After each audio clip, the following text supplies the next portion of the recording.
Welcome, everyone, to another Security Token Show interview. Today, we're joined by Alan Konevsky from tZERO. How are you, Alan? I'm terrific. Thank you for having me on, Jason. Absolutely. Thanks for coming on. You guys have a very exciting announcement, which we covered partially, in the past when you first announced that you guys got your special purpose broker-dealer license. But now you guys are actually launching custody, leveraging that license for tokenized securities. Tell us a little bit about this piece of news here and why this SPBD license is so innovative and transformative for you guys. Yeah, absolutely. And thanks for the great question, Jason.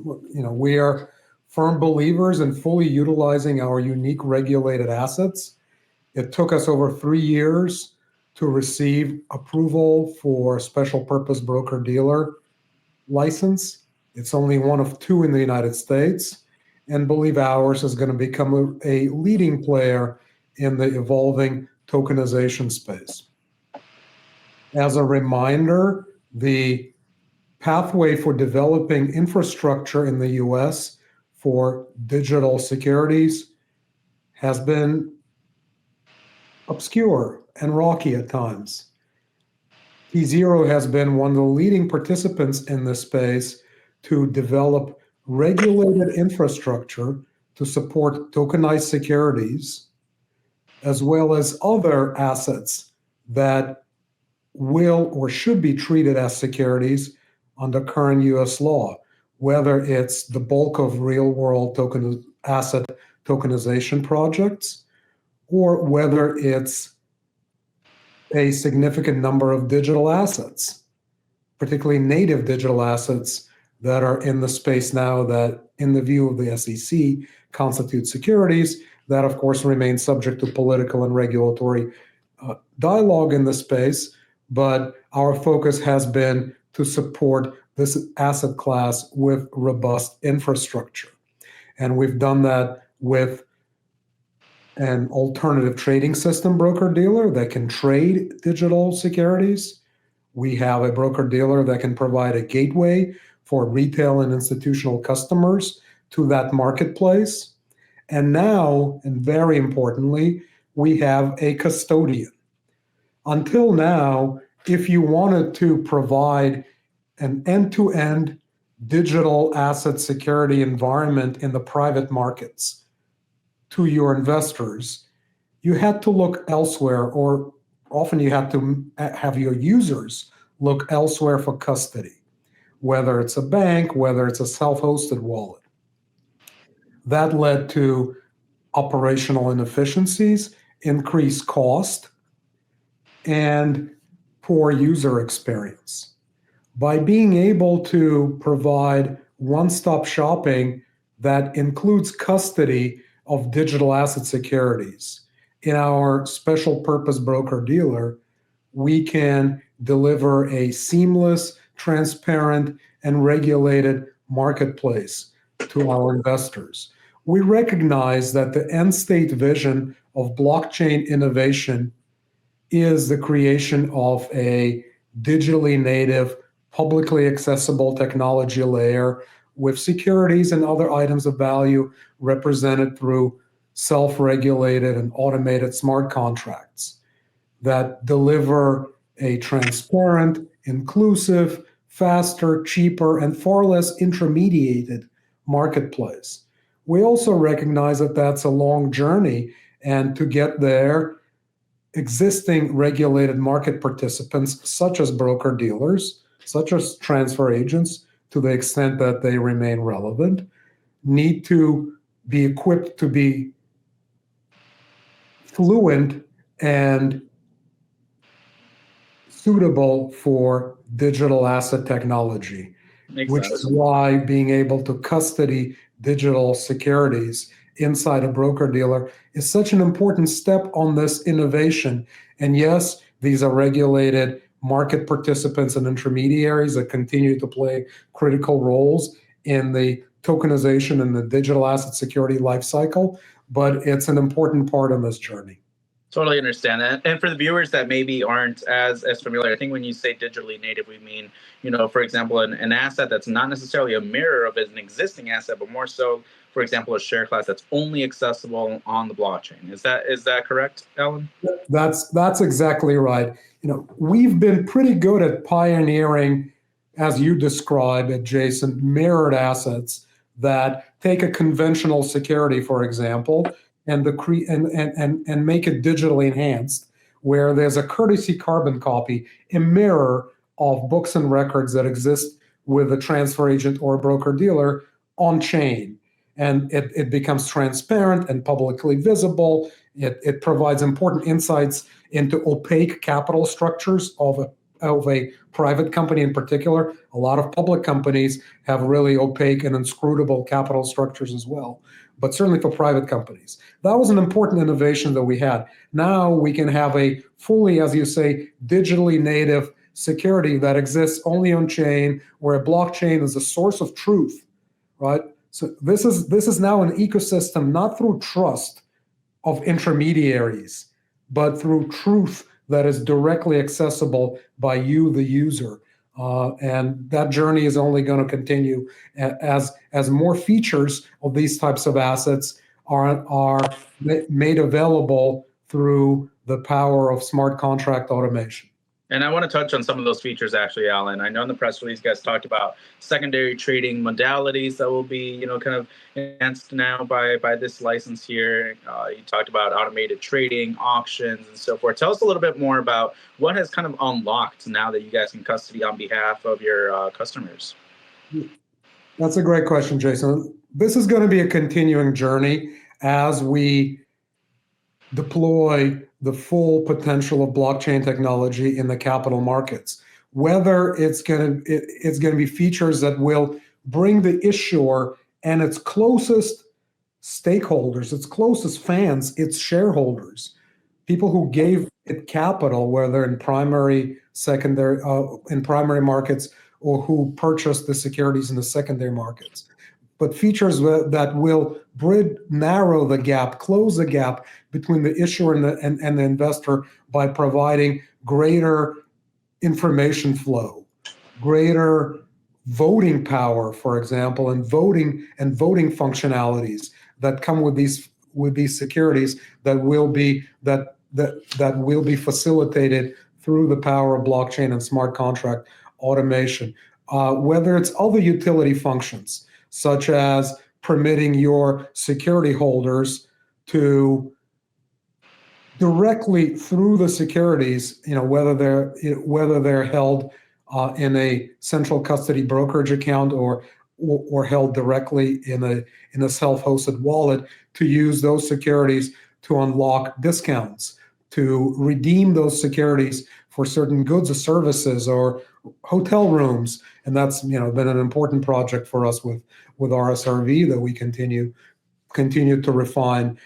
So we look forward to developing that project and in doing so in a way that the marketplace and the regulators find appropriate. Got it. So let's talk a little bit more about regulation and really break down what this special purpose broker dealer is. Tell us, in simple terms for our audience to kind of understand exactly what it allows you to do versus a non-special purpose, broker dealer.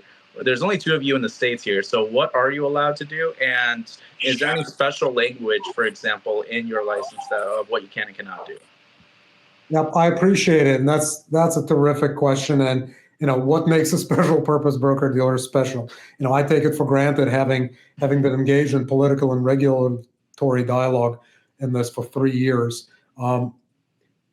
As I mentioned in the past, and that's still the case, a plain vanilla broker dealer is not permitted to custody digital asset securities on behalf of its customers. While it may, in some circumstances, and if it has the right permissions like we do, offer its customers ability to transact in digital asset securities, whether it's continuous automated trading on an alternative trading system or other trading modalities, as you mentioned, or other transactions, it can't custody those securities on behalf of its customers. Custody is kind of what it says in the can. It's what your broker dealer does and what central clearing agencies do for you now with public assets, and what your broker dealer does with some types of private assets, where it takes those assets into its custody. It has to comply with a range of rules to make sure that those assets are held securely. And that's what really brings trust and confidence to the marketplace. Again, step by step, the idea is that there's going to be increasing truth through technology as opposed to trust through reliance on market participants. But for the time being, it's important to continue to keep as many of the existing pieces on the chessboard as possible from a regulated market participant perspective. And so that's what a broker dealer does for you. Now, it can't do that with digital asset securities. Historically, the SEC has been very skeptical about what does it mean to custody a digital asset security. Right? It's not a certificate you can put in a vault. Now, that's sort of archaic and no one really does that. But people knew what it meant to keep that safe. You literally take a piece of paper, you put it in a vault, whether it's your vault or a vault in a bank, and you do that. Or if it's a security that's a book entry, right? So a notation on a spreadsheet that you maintain or the transfer agent maintains, there's various tools that are available that the regulators got comfortable with about what it means to keep those entries safe and make sure that they don't get hacked, for example. With a public security, of course, there's a big infrastructure in U.S. equities markets around the Depository Trust Clearing Corporation, DTCC, and all the infrastructure that it engages in keeping public securities safe and all the beneficial interests in those securities that the broker dealers and other intermediaries keep safe. But for a blockchain security, where really, as you said earlier, where the security is only represented on chain, what does it mean to keep it safe? What does it mean to keep the keys to a wallet? Let's say it's a central wallet that a broker dealer has safe. What tools, what processes need to be in place? The SEC has, rightly or wrong, and you can debate the kind of its, the pace of its acceptance of this technology. But generally, it's a well-meaning philosophy of we need to make sure that we only permit the marketplace to touch something that it's going to know what to do with, and the investors are going to feel comfortable with. Trust versus truth. For now, we got to equip people so they trust each other. And it took a while for the SEC to get comfortable with what does it mean to equip a broker dealer to deal with blockchain-based securities, what wallet and key management procedures it needs to have in place, what other books and records it needs to have in place. In order to make the regulator comfortable, and presumably by extension the marketplace as well. And that's how it came up with this concept of a special purpose broker dealer that is only permitted to custody digital asset securities and engage in some other ancillary activities for now. Now, my personal view is that the law needs to continue to evolve to permit that activity to be available to a range of financial participants with proper approval and compliance, and that confining digital asset security custody to only a monoline special purpose broker dealer isn't really viable in the long term, right? Whether it's just commercially or whether as you think about the evolution of the space. But for now, if you want to custody digital asset securities, the SEC and FINRA are comfortable with only a special purpose broker dealer after the multi-year vetting process and all the compliance policies and procedures and technology, and we've partnered with Fireblocks on wallet and key management technology that is in place. Got it. And that was actually going to be my next question, which was going to be that there's only two of you out there. Obviously, you guys have an edge with this new license there. But if we want to not silo off other markets and other ecosystems, then how do we bridge the two there to be able to scale this, not just in the U.S. by the way, but non-U.S. Jason, it's a good point. And look, financial services markets are balkanized globally. They're balkanized inside of the United States. You got too many alphabet agencies, and with digital assets, you've seen this fight extent over the last 10 years or so. Is it a security? Is it a commodity? Is it neither? Which space does it belong in? Do states regulate it? If it's regulated at a federal level, how is it regulated? And obviously this issue proliferates globally. And so this idea of convergence of regulatory regimes, so that cross-border, so you can have cross-border movement of capital, that's been a holy grail that the financial services industry has been wrestling with for decades, probably post World War II. And it's not one that's been solved efficiently. The EU came relatively close to that with a set of harmonized rules that apply across its member states, and that continues to be the case. For those entities that are still in the EU. But globally, you still have to, each time you cross a border, you got to deal with a different set of rules. A special purpose broker dealer doesn't equip you, doesn't let you hack that any more than any other legal entity does. Now, what it would permit you to do is to custody digital assets on behalf of U.S. investors, certainly, and where permitted on reverse solicitation basis, on passive basis, we will work with non-U.S. investors where it's in compliance with local law. You got to respect local law as much as you respect U.S. law. It's not buyer beware. It's unto us to make sure that if we do engage in provision of financial services in country X, we comply with country X's laws. And so we'll continue to do that. I think, again, the overall technical journey of how do we create this digitally native technology layer that can cross borders, that's an ongoing conversation. I believe each country wants to do the right thing. They want to make sure to create a set of rules where their residents feel safe with respect to their financial instruments. But at the same time, we need to make sure that we can address those objectives first through partnerships with appropriate local participants as we expand globally, through localization ourselves if we need to, and then ultimately through advanced acceptance of this technology as doing the right thing, including through the power of self-regulating smart contracts. That's a regulatory conversations. And look, there are also a number of countries that have these very narrow rules for less good reasons, whether it's protectionism or something else. And that's harder to deal with, but it's going to be a continuing journey. I appreciate those insights, Alan, and it's going to be an evolution. I think we made a lot of progress over the last, call it 5 years or so, maybe longer, in the tokenized security space. But and we saw specifically this year really take off with institutions starting to dive in, and potentially enhancing regulators to keep it going and move forward and try to get more clarity out of them. Especially when they start noticing the impact that tokenization will have. But that's also a benefit to the non-institutional issuers and investors as well.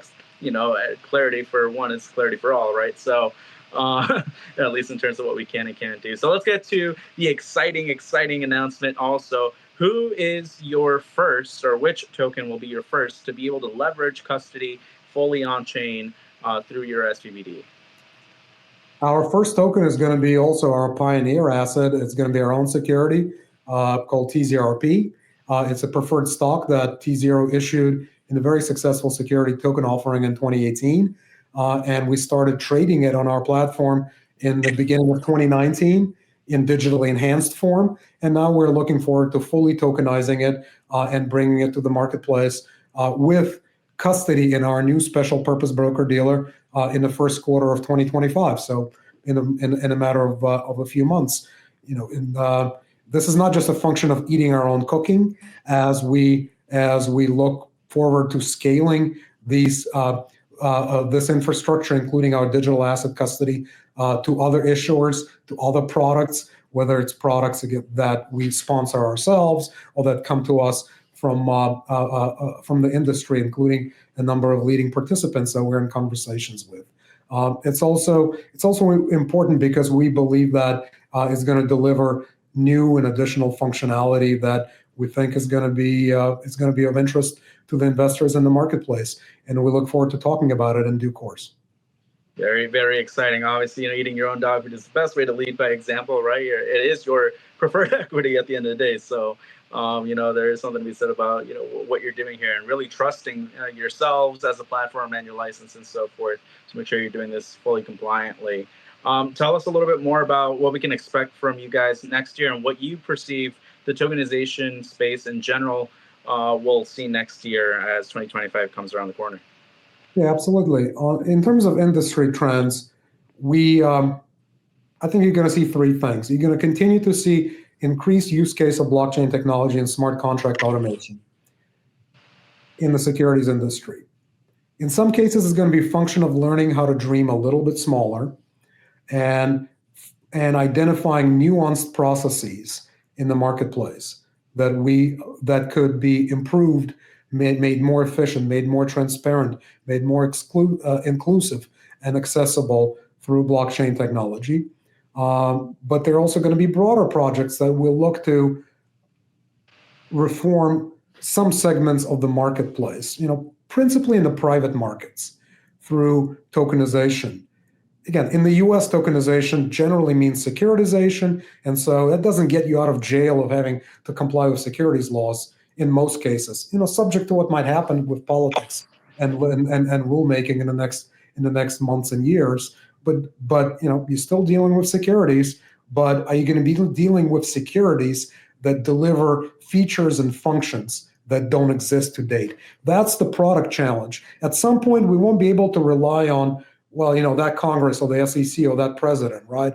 It's up to us as an industry to innovate with product that people want. Remember Steve Jobs, people don't care about technology. They don't care about the guts. They care about what does this product do for their lives, and it's a broad conversation because it could be an issuer, and you're talking about something very kind of back office and complex and operationally intense that is being made better, or it could be a retail asset that delivers to an investor ability to unlock a utility function in their share that's sitting in their phone. So that's number one. Number two, you're going to continue to see more traditional financial technology give access to digital assets as a pathway, as a gateway drug to the broader marketplace. Generally, from a wealth management perspective, you look at RIA and high net worth and just retail portfolios, digital assets are still way under allocated.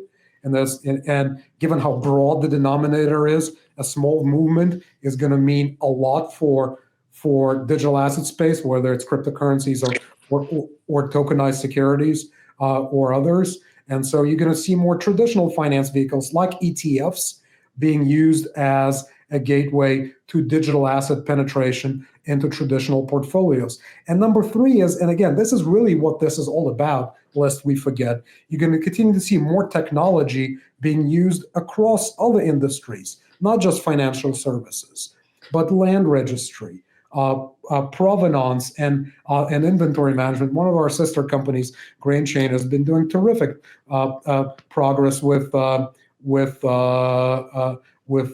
grain provenance and inventory chain management, and that's supremely important. And of course, there's going to be continuing conversation about the digitization of money. That's a politically loaded conversation in the U.S. and globally.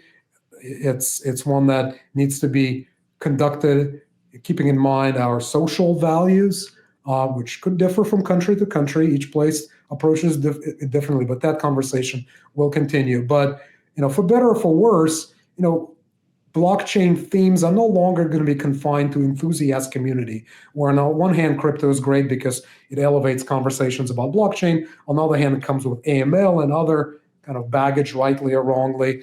This conversation about the use of these technology rails is mainstream, and it'll continue to penetrate a range of industries and a range of participants, including institutions.